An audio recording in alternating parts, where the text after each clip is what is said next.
చెప్తారు కానీ మీ సమయం వచ్చినప్పుడు మీరు చెప్తారు చర్యలు తీసుకోవాల్సిన పనిలో ఉండి చర్యలు తీసుకోకుండా ఆరోపణలు చేస్తూ ఉంటే ఇంకా మేము ఎంక్వైరీలో ఉన్నామంటే మీకు ఇంకా ఎవరో మీరు చెప్పే నిజాలు కాదు. ఎంక్వైరీలో ఉన్నారంటే మీరు చెప్పే నిజాలు కాదు, జస్ట్ అనుమానాలతోటి మీ అనుమానాలతోటి ప్రశ్నలు ఎలా వేస్తారు? పైగా ఒకవేళ రాజకీయ పార్టీల మీద వేశారు అంటే అది వేరు. సాక్షాత్ దేవదేవుడు వెంకటేశ్వర స్వామి ప్రసాదం మీద, వెంకటేశ్వర స్వామి ప్రతిష్ఠ మీద అనుమానాలతోటి ముందుగానే స్టేట్మెంట్లు ఎలా ఇస్తారు? అనుమానం అని వాళ్ళు అంటలేదు కదండి, ఆల్రెడీ ఎంక్వైరీ చేసినాం, 2 నెలల క్రితం రిపోర్ట్ వచ్చింది అంటున్నారు కదా. రిపోర్ట్ వచ్చినాక కూడా దాని అనుమానం ఎలా అంటారు? రిపోర్ట్ వచ్చింది కదా, కన్ఫామ్ కదా, తప్పు జరిగిందని కన్ఫామ్ కదా, చర్యలేవి? చర్యలేవి?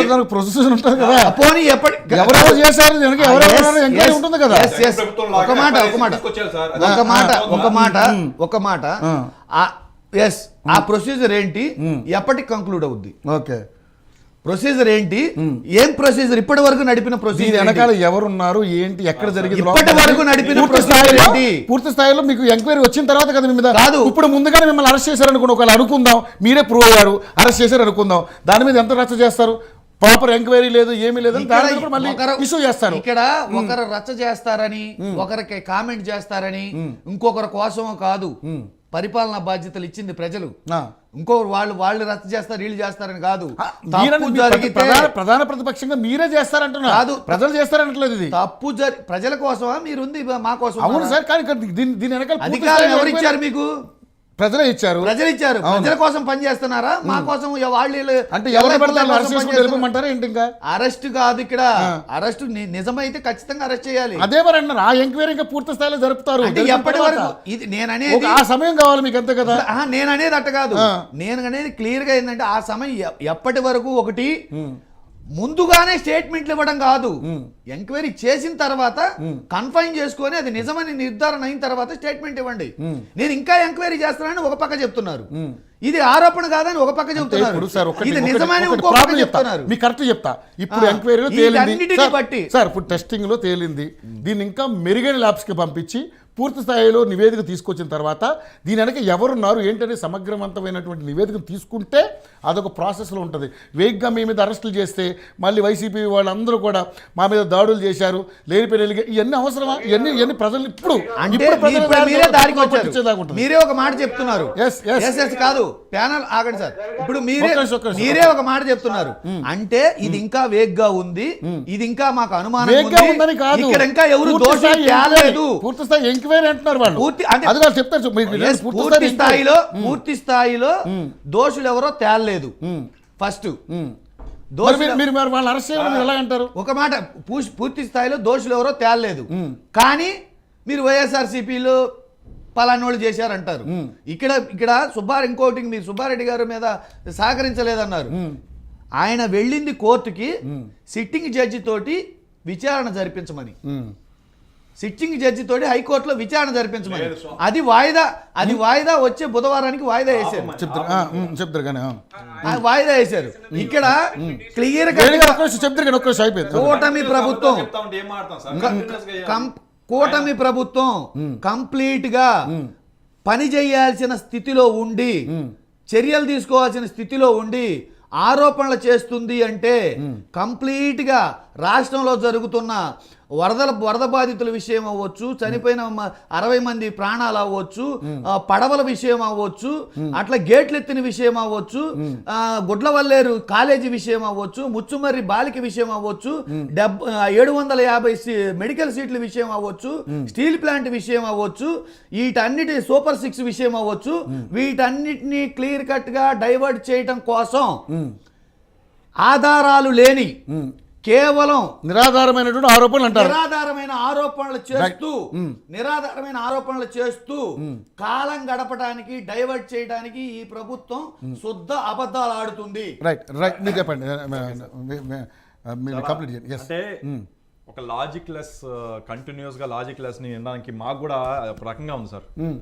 ఇప్పుడు డ్రాఫ్ట్ రిపోర్ట్ ఉంటుంది సార్, ఇప్పుడు వాళ్ళు ఏమంటారు, ఆరోపణలు కాదు, నువ్వు టెస్ట్ వచ్చాక అరెస్ట్ వాళ్ళు అడిగారు, వీళ్ళు ఆరోపణల వాస్తవాలా అనుమానాలా? మీ కళ్ళెదురుగా డ్రాఫ్ట్ రిపోర్ట్ ఆఫ్ టీటీడీ. ఎవరు డ్రాఫ్ట్ రిపోర్ట్ ఎవరు ఇచ్చారు సార్? టీటీడీ ఈఓ ఇచ్చారు డ్రాఫ్ట్ రిపోర్ట్. మీకు కావాలంటే డౌన్లోడ్ డ్రైవ్ లో ఉంది, మీకు ఇస్తాను. అలాగే national national dairy development board NDDB ఇచ్చిన రిపోర్ట్ ఉంది. ఇంకేంది ఆరోపణలు? మీ కళ్ళ ముందు రిపోర్ట్లు ఉంటే ఇంకా ఆరోపణలు ఏంటి?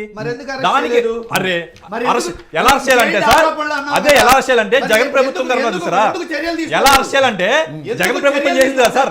స్కిల్ డెవలప్మెంట్ కోర్సులో ఆరోపణలు. అదే ఎలా అరెస్ట్ చేయాలంటే ప్రాపర్ ఎవిడెన్స్ లేకుండా స్కిల్ డెవలప్మెంట్ చంద్రబాబు గారు అరెస్ట్ చేశారు చూసారా, నైట్. అలాగే మా నాన్నగారికి మీద 31 కేసులు పెట్టి తీసుకెళ్లారు చూసారా, అలా అరెస్ట్ చేయాలి. మీకు అర్థం కావట్లేదు. కేసు పెట్టి వెంటనే లాక్కెళ్ళి పోలీస్ స్టేషన్ ఫస్ట్. కానీ ఇక్కడ మీరు ప్రాపర్ ఎవిడెన్స్ తోనే చేయాలి కాదు సార్, కానీ కొంచెం టైం పడుతుంది కదా. ఆయన అర్థం కావాలంటే సింపుల్ సార్, సింపుల్ సార్. ఇప్పుడు అంతకంటే ఏం ఎవిడెన్స్ కావాలి సార్? ఎవిడెన్స్ అనేది అంతకంటే ఏం ఎవిడెన్స్ కేసు కావాలి అనేది ఎఫ్ఐఆర్ ఫైల్ అవుతుంది. అది కన్ఫర్మ్ అయినప్పుడు ఇన్వెస్టిగేషన్ చేయాలి. ఇప్పటి వరకు తీసుకున్న చర్యలు ఏంటి సార్? ఎఫ్ఐఆర్ ఫైల్ చేయగానే అరెస్ట్ చేయండి. అవును, శాంక్టిటీ ఆ ఇష్యూ బట్టి, దాంట్లో ఉన్న శాంక్టిటీ బట్టి, దాంట్లో ఉన్న సీరియస్నెస్ బట్టి, ఎంక్వైరీ బట్టి, సాక్షులను పిలిచి విచారించి ముద్దాన్ని తీసుకొస్తారు. నిర్భయ లాంటి కేసులో ఏం చేస్తారు సార్? ఇమ్మీడియట్ గా తీసుకొస్తారు.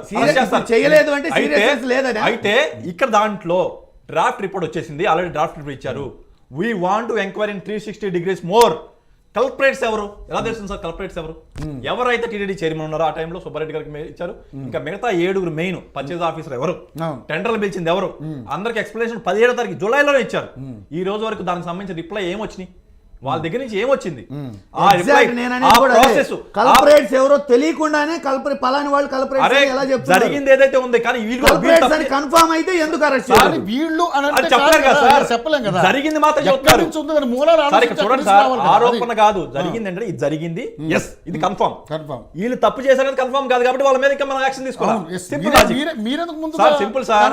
ఇప్పుడు కంపెనీలో చెక్ బౌన్స్ అయింది, చెక్ బౌన్స్ మీద కేసు పెడతాం, కేసు పెడితే కోర్టుకి వెళ్తాం. అరే కేసు బౌన్స్ అయింది అరెస్ట్ తీసుకొస్తామా?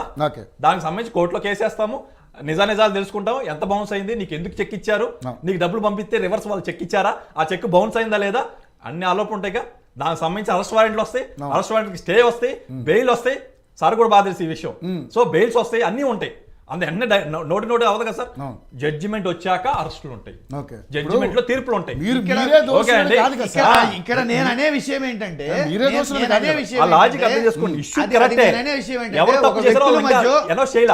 ఒక మాట నేను అనే విషయం ఏంటంటే, ఒక వ్యక్తుల మధ్య, ఒక రాజకీయ పార్టీల మధ్య ఇలాంటివి ఏదన్నా జరిగితే, ఆరోపణలు చేస్తే అది దాని సెక్షన్ వేరు, దాని భావన వేరు. ఇక్కడ క్లియర్ కట్గా వాళ్ళు జగన్మోహన్ రెడ్డి గారి మీద, వైఎస్ఆర్సీపీ పార్టీ మీద వంక చూపుతూ టీటీడీ ప్రతిష్టని, టీటీడీలో దేవదేవుడి ప్రసాదం ప్రతిష్టని కేవలం స్టేట్మెంట్ ఇచ్చి, అనుమానాలతో స్టేట్మెంట్ ఇచ్చి దిగజార్చారు. ఆరోపణ చేసి మీరు ఆరోపణ వరకు తప్పు చెబుతున్నారు. అసలు తప్పు జరిగిన నెయ్యి ఎందుకు చేశారు అసలు మీరు? అది కదా మాట్లాడాలి. అది నిజమైతే చేయమంటున్నాం కదా, చేస్తాము. దానికి ఇప్పుడు సరే ఇది ఎంక్వైరీ అంటున్నారు, ఓకే బాగుంది.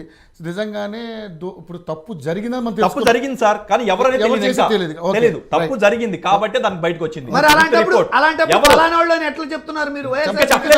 చెప్పలేదు అదే ఇన్వెస్టిగేషన్ కదా. ఏం సార్ ఇది?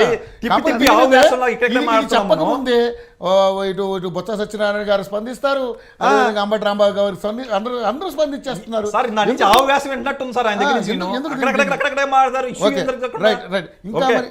చెప్పండి.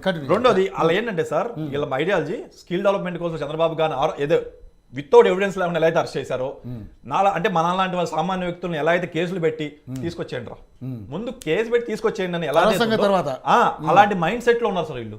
ఆ మైండ్ సెట్ ని బయట రాకపోతే రాష్ట్రంలో వాళ్ళు చేసిన విధానాలని మమ్మల్ని చేయమని చెప్పి, మమ్మల్ని అడ్డదిడ్డంగా చేయమని చెప్పి, ఒక విధానం లేకుండా, ఇందాక టీడీపీ పర్సన్ గారు కూడా చెప్పారు క్లియర్ గా, మాకంటూ ఒక నిర్దిష్టం ఉంది, కూటమి ప్రభుత్వానికి ఒక పద్ధతి, మాకు ఒక స్టాండర్డ్ ఆపరేటింగ్ ప్రొసీజర్స్ ఉన్నవి, దాంట్లో లీగల్ గా ఏంటి, ప్రజాస్వామ్యంగా ఫస్ట్ ఏం చేయాలి, ఇన్వెస్టిగేషన్ చేయాలా, విజిలెన్స్ రిపోర్ట్కి ఇవ్వాలా, ఎంక్వైరీకి ఇవ్వాలా, వెళ్ళి చెక్ చేయాలా, దానికి సంబంధించి రిపోర్ట్ తీసుకోవాలి. రిపోర్ట్ బేస్ మీద టీటీడీ కంప్లైంట్ చేస్తుంది.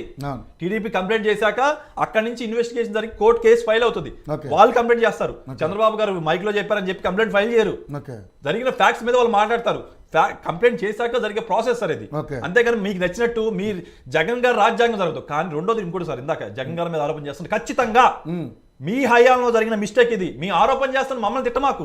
అది జరగకుండా ఉండాల్సిన బాధ్యత లేకుండా మీరు కదా, చూసుకోవాల్సిన అది జరగకుండా బాధ్యత బాధ్యత అప్పుడు. మీదే కదా, జరిగింది కదా, అది కదా గతంలో కూడా లడ్డూ ప్రసాదం మీద అది చిన్న సైజ్ అయింది, దాని క్వాలిటీ తగ్గిందని కూడా వచ్చినాయి. కానీ ఈ రకమైనటువంటి ఎలిగేషన్ రాదు. ఎందుకంటే సార్ అందరూ మన వాళ్ళు ఫిల్ చేస్తే ఇది చేసిన వాళ్ళు లేదు కదా. నేను అదే చెప్పాను, ఇంత పెద్ద డబ్బున్న ఇన్స్టిట్యూషన్ లో ఇంటర్నల్ ఆడిట్లు ఉంటాయి, స్టాట్యుటరీ ఆడిట్లు ఉంటాయి, క్వాలిటీ వెరిఫికేషన్ పీపుల్ ఉంటారు, విజిలెన్స్ పీపుల్ ఉంటారు, నెయ్యి చెక్ చేసే పీపుల్ ఉంటారు, సిబ్బంది ఉంటారు, అకౌంట్స్ పీపుల్ ఉంటారు. ఇంతమంది కళ్ళు కప్పి ఇలాంటి పరిస్థితి ఎలా జరుగుతుంది సార్ మీరు చెప్పండి. ఎందుకంటే అంతా మన వాళ్ళైతే నా క్వశ్చన్ కూడా అదే. మీరు 15 ఏళ్లుగా సార్ ఇందాక మీరు చెప్పారు, ఆగండి ఒక నిమిషం. విశ్వనాథన్ అనే బీజేపీ వ్యక్తి ఆ ప్రొక్యూర్మెంట్ కమిటీలో ఒక డైరెక్టర్. అట్లానే ఇప్పుడు కొలుసు పార్థసారథి టీడీపీలో మంత్రి, ఆయన ఒక డైరెక్టర్ 15 ఏళ్లుగా. ప్రశాంతి రెడ్డి, సుబ్బారెడ్డి గారు చైర్మన్ కాదండి, ప్రశాంతి రెడ్డి